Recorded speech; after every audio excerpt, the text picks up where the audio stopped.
Okay, hello guys. This is Back in Blender. Sorry for the outrageously long first episode. Hopefully this one will be a bit shorter, and I'm gonna really just jump right into this. We're gonna create a new screen, or what I like to call layouts. And now that we've created this screen, you see it's .001. There is still a default in here though. The reason I started on default and clicked it is because I really kind of want to work off the default frame. If I went to another one per se, and this is actually kind of good to show some things like motion tracking. I can make motion tracking 001. Looks exactly like motion tracking in every way. Well, but I decided I really don't want to remake the motion tracking. Click this delete. We're back. As you can see, it loses its 001, and you're back into it. Now, also, if you click on this, you can rename this, and I'm going to call this max default, just because this is how max defaults itself. If you use 3ds Max, and it's what I was originally used to, but again, you really can't actually use programs like that to do, and actually I haven't said this, but so the again actually has no purpose, but I'm wanted to do this for my videos, and I eventually want to kind of get around to doing some more stuff with it and actually making videos and video games with it. And max, unless you have a commercial which is $3,000, you really can't do much with it. Actually, I do want back out there because we're gonna do this. As you can tell, it's starting to look actually like it's supposed to. And you see this down here? The only thing about this down here is I generally don't do my animations anyways, so we're actually going to kind of take this, and I think this is how I've got to first of all slide this into 2, because just because of the way that this is based, I can't take over more than 1. I can't take over 1 when it's only actually going to fill up half the bar. It just helps for not accidentally like taking out something. And I do want to keep this over here, and I do want to make this a little bit larger because I do want to see this. And then we're actually also going to, no, that's not what we, no, and nope, okay, that's what we need. And then we're gonna making a minor mistake, and also what that was is it is the outliner. So just a kind of important thing to know that that is the outliner. And then we're going to create another thing right here. Actually, you know what? I don't want this up here. So we're actually going to instead take this and there. I didn't want that. I'm going to slide this down, and then we're going to create another thing up here. I want it more up in the corner because it's not really going to be a big focus. And what we're going to make here is we're going to add a new 3D view. We're going to kind of make it a little bit bigger and kind of slide everything a little bit over. This gives us more room also here. And also, if you see my mouse kind of flicking out like that, it's because I actually do have a second monitor now. So I don't actually have to always be on this monitor. And so I sometimes go off the edge of my Blender window. Also, we want this at camera. You can use number pad 0, which actually, let's see if I can actually get this to work. Generally, it doesn't like me. Come on. There we go. Number pad 0. And you see, it aligns itself with this camera here. The reason it aligns itself with that camera specifically is because we actually told it to somewhere here. Where is it? It may not actually be here. Right here. Our basic camera for this scene is specified right there. And if we made a new scene, which I will show in a little bit how to make a new scene and things like that, you'll see that you know, you can set it to different cameras, and I could make another camera and set it. And if this is, again, I really haven't worked with this changing of cameras and things like that because it's not important. I think this is saved based on what frame you're on. Now, also, I'm actually particularly almost never going to use this view. I keep it in there just in case, but it's pretty much never. But I wanted this. This whole view I will pretty much use when I'm animating. So I pretty much won't ever touch that. I like this better because if I ever need something full screened, I can just do this. And I didn't actually want that to 0. So we're actually going to go view, and instead there should be a view perspective. There we go. Okay, now this is right about where I was back, but we do actually want to slowly kind of move everything here. This one, for instance, I think it is. Nope, not that key. Okay, so this is me trying to figure out exactly what keys they were again. Well, okay. Number pad 7 apparently, because I completely remember all this. It's a top view. Top view generally is up here, so you'll often see, in pretty much all my setups, I like top view up there.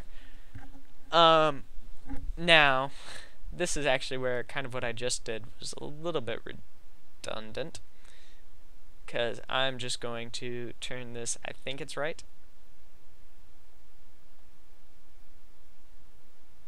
So, no, actually it's not. Faked you out, and then this gives me the blue and the green, and then I just really kind of want to see what direction that moves in, just to see that it's moving in line with this top view up there. So I like to keep it in that way, so you know this is top, front, and they're all kind of in line. I think actually front is over on this side over here, or actually it's up here. So this is a little bit of a rotated camera, but really that's really one of those things that's all in the eye of the beholder. And this one should actually not be right. It should be left. Should it be left? I'm not sure. I don't remember. We'll keep it at right for right now, just so things are kind of same. I'm not sure what I'm saying, but these are good orthographic views. Nope. That's not what I wanted. Right. And then shift. I kind of want to center these all up. One of those major OCD things. Okay. Now, and this is left as a perspective, so I can kind of glide around through 3D space. The outliner is fine, the camera's fine up here. This is just exactly what the camera's going to see. So when I move my camera around, this is going to move around with it. Mainly just so sometimes I'll blow it up so I can actually see this is what the camera sees. It's not actually what a render will look like, but it is what's in the camera's view. And this grayed out area that you can see is really just kind of everything that isn't actually specifically being shown.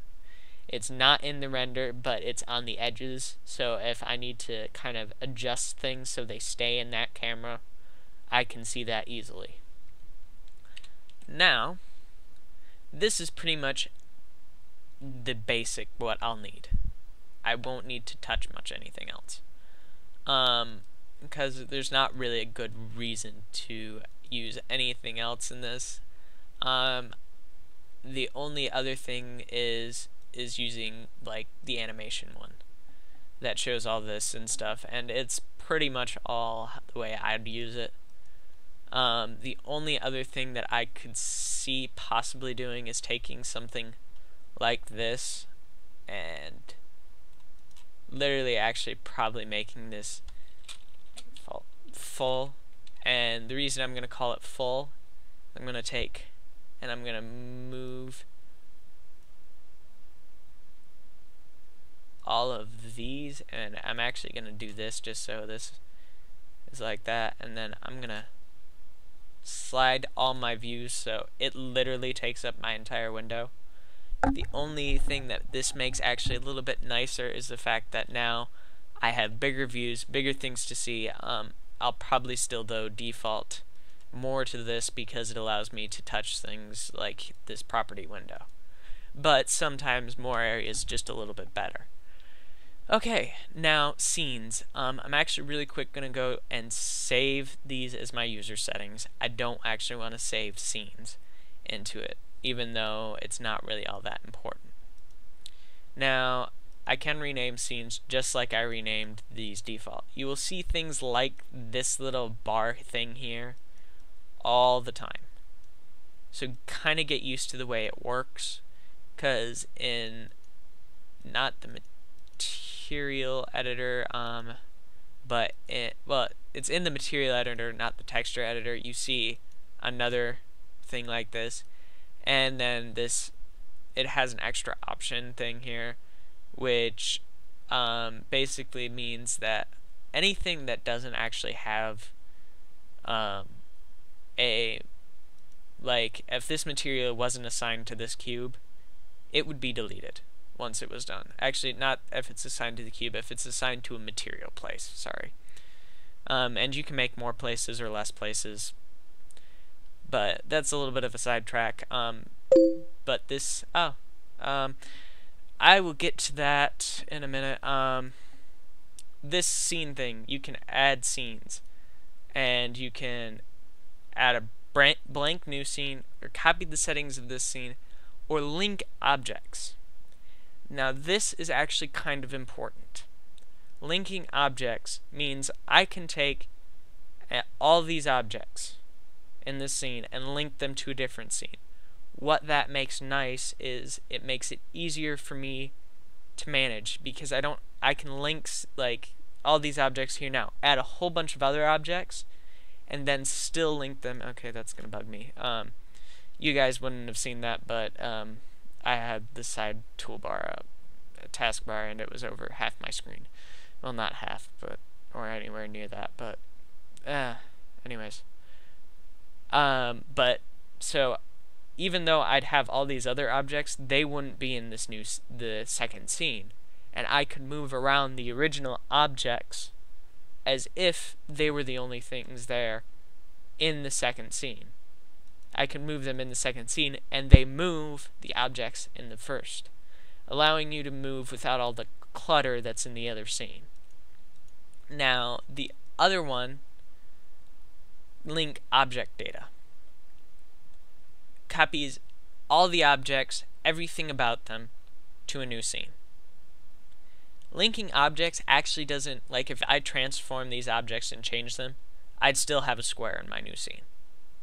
It wouldn't actually change. It would still look like a square. But, you know, linking object data, it will change so it's more identifiable, and sometimes you want to be able to change stuff in another window. And then full copy literally just copies the scene. So you probably will use more of the new, and maybe a copy. Actually, you probably won't use the copy. That's the one you probably won't use. Or you may use new copy settings, which copies all this stuff over here in the properties window, in the settings thing. You probably won't copy the camera because the camera won't be there. But how your audio's set up, how your render's set up, it'll copy things like that. Again, this is all what I remember from something that I did a long time ago. I don't actually work with multiple scenes. Linking objects you'll probably use more often than not with larger scenes. Linking object data, I can't see myself using that too much. These last two I really can't see myself using. The only reason I use a full copy is if for some reason I want to work with a scene, but I don't know if I want to keep my changes. So I'd keep a copy as a backup, basically, so I can save and things while still having my original scene intact. And I could rename the scene to whatever I want, but I don't feel the need now. All of the boring stuff out of the way, we're gonna move up this scene, and we're gonna open up the toolbar, and we're gonna open up our cloud generator. And I think I want the Stratus cloud. I think that's what I used last time. And as you can tell, that's a small itty bitty ball of a cloud. And so this isn't actually what we'll want it to look like. So this is where edit mode comes in handy. And we're gonna literally all I'm doing this time and all I did last time, I took this tool, and actually that doesn't actually help me any, because though I do want it out, stuff like this, because it does make my life relatively easier. But this is actually the thing that you want to change. This small little box. It's actually kind of in the center. But for some reason, we're not actually changing our cloud bounds. So we're actually going to undo all our changes.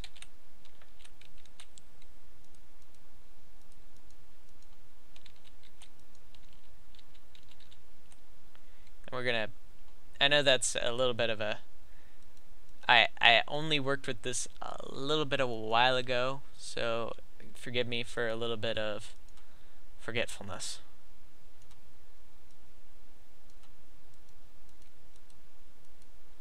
Okay, we're gonna kind of do that, and then we're gonna kind of, I don't want anything selected, and I can't think of how to deselect.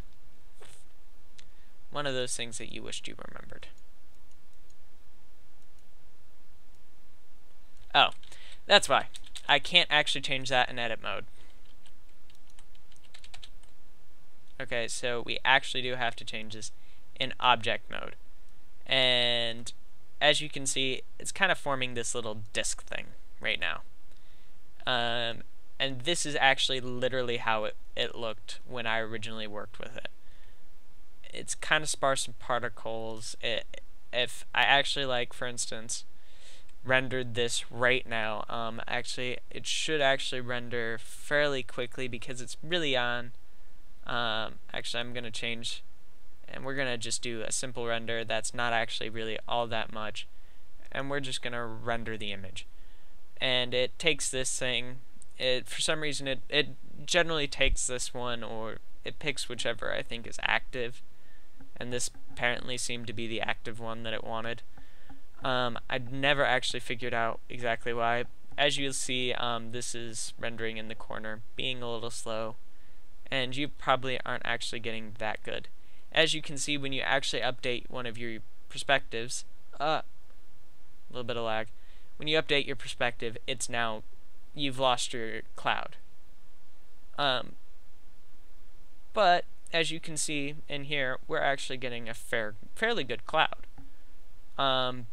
Until actually I think we're gonna blow this up big, and we're gonna make it transparent.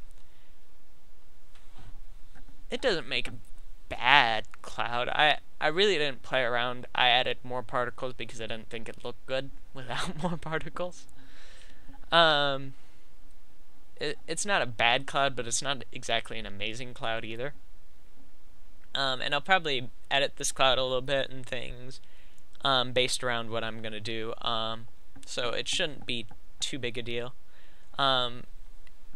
And there's not much more really to do with this. This is gonna take a little bit of time, but you can basically get the idea of what this is gonna look like. It's not exactly a full cloud, it's not a thick fog like I want it. And yes, this is a cloud generator and I'm using it for fog. it shouldn't actually be that strange to think about it used as fog. Sorry about that. So it shouldn't be weird to think of this as fog, because it is a cloud, and clouds are generally, fog is a type of cloud. It's been cloud, things you should have learned in science class. Now, I don't actually want the tool things up anymore. Next time, because I'm not actually going to get into any of this, we're actually going to start a little bit of the modeling. I may actually end up making this bigger. As you can tell, some of these things you just have to kind of work with and get it to working.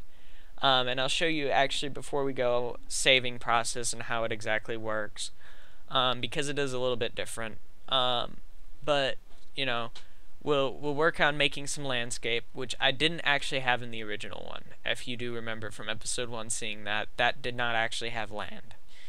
It just had the 4 pillars and the camera was kind of looking above. I kind of want a little bit of a landscape, so we'll work on that, and then we'll actually start building the 4 pillars that were there.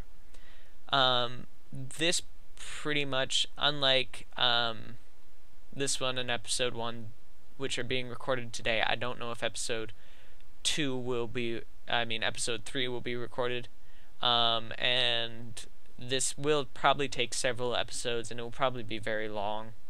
And some things I may speed a little bit through as I'm just literally modeling something. I won't speed too fast so people can follow, but I won't really talk, so I'll add some music in the background, which probably will be I don't know what I'll actually put in. I may just put in some music that other people have made. I may make something up, or I may just not do it at all. It's still something that I'm kind of working around in my head. So this series is very much, if you'd like sped up parts, that's actually nice, but we actually want to save this now. There's nowhere that it's been saved. There is an untitled blend here. We don't really want it in there. But we're going to call this, at least this is what I'm going to call it. You'll probably want to call this something a little bit different, because it's not going to be your end plate. But that's what it is for me, so that's what I'm calling it. So we just click Save Blender File, and you can literally just click Save again, and it saves over it, and that's all you need to do. You may actually even want to get used to thinking about using Control-S every once in a while, because it does not autosave. It is not a function of Blender as far as I know. I'd have to look, but as far as I know, unless you look it up and it says that, I would just assume it doesn't. And it's better to assume it doesn't, because sometimes things don't autosave right. I've had that problem with, or they don't autosave often enough. I've had that problem with Premiere Pro. Lost a huge crap ton of work because it didn't decide to save. Which, if you do actually want to see more stuff like this of me working in Premiere Pro, in though Premiere Pro isn't a free software, it is one of the best I've found, and anything that isn't like Premiere Pro really doesn't take all that much to use. So also, if you want to know how I made the music that I used in the Coming Soon video, if you haven't seen that, go back to last episode and link to that. There is music there. If you want to know how I made that, I used a program for that. I could show that. Leave some comments in the description about that, and I will get to that as soon as possible. Now,